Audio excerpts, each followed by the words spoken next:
അതെ, നമുക്കിന്ന് ഗസ്റ്റ് ഉണ്ട് കേട്ടോ. വേറെ ആരുമല്ല, ഏട്ടൻ്റെ ഭാര്യയും മക്കളൊക്കെ വരികയാണ്. അപ്പം ഞാൻ രാവിലെ തന്നെ അതിൻ്റെ പ്രിപ്പറേഷനിലാണ്. വേറെ ഒന്നുമില്ല, സാധാ വെറും ചോറും കുറച്ച് കറികളും. അപ്പോൾ രാവിലെ തന്നെ അടുപ്പ് കത്തിച്ച് ചോറിന് വെള്ളം വെച്ച് അരി ഇട്ടിട്ടുണ്ടായിരുന്നു കേട്ടോ. ബാക്കി എല്ലാ പണി കഴിഞ്ഞ് വരുമ്പോഴത്തേക്കും ചോറ് വെന്ത് ഞാൻ വാർത്തിട്ടുണ്ട്. അതിന് ശേഷം ഞാൻ ആ ഒരു അടുപ്പിലേക്ക് കുടിവെള്ളം വെച്ചിട്ടുണ്ട്. പിന്നെ ഞാൻ ചിക്കൻ കറി വെക്കാൻ നിന്ന് ബാക്കി ചിക്കനിൽ മസാല തേച്ച് പരിക്കി മാറ്റി വെച്ച്, പിന്നെ ഉപ്പേരിക്കായിട്ട് എടുത്തിട്ടുള്ളത് പയറാണ്.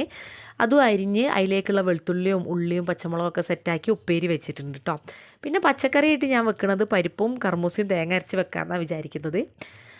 അതിനുശേഷം ഞാൻ ആ ഉണ്ടാക്കിയ ചിക്കൻ കറി ഇല്ലേ, അതൊരു വേറെ പാത്രത്തിലേക്ക് ഇട്ടിട്ട് അതും ഒന്ന് വരട്ടിയെടുത്തിട്ടുണ്ട്. പിന്നെ ലാസ്റ്റ് ചിക്കൻ ഒന്ന് പൊരിച്ചെടുത്തിട്ടുണ്ട്. ഒരു വരാൻ നേരത്താണ് ചിക്കൻ പൊരിച്ചത് കേട്ടോ. പിന്നെന്താ അവിടെയൊക്കെ കിടന്ന് പാത്രങ്ങളൊക്കെ കഴുകി തിണ്ടൊക്കെ ഒന്ന് തുടച്ച് വെച്ച്, പിന്നെ ഭക്ഷണം കഴിക്കാനുള്ള പ്ലേറ്റൊക്കെ ഒന്ന് കഴുകി സെറ്റാക്കി. ഇനി ഓര് വന്നാൽ വിളമ്പിയാൽ മാത്രം മതി. അങ്ങനെ ഓരെത്തി ഞങ്ങൾ ഫുഡൊക്കെ വിളമ്പി ലാസ്റ്റ് ഞങ്ങളും ഇരുന്നിട്ടുണ്ട്. അപ്പോൾ അത്ര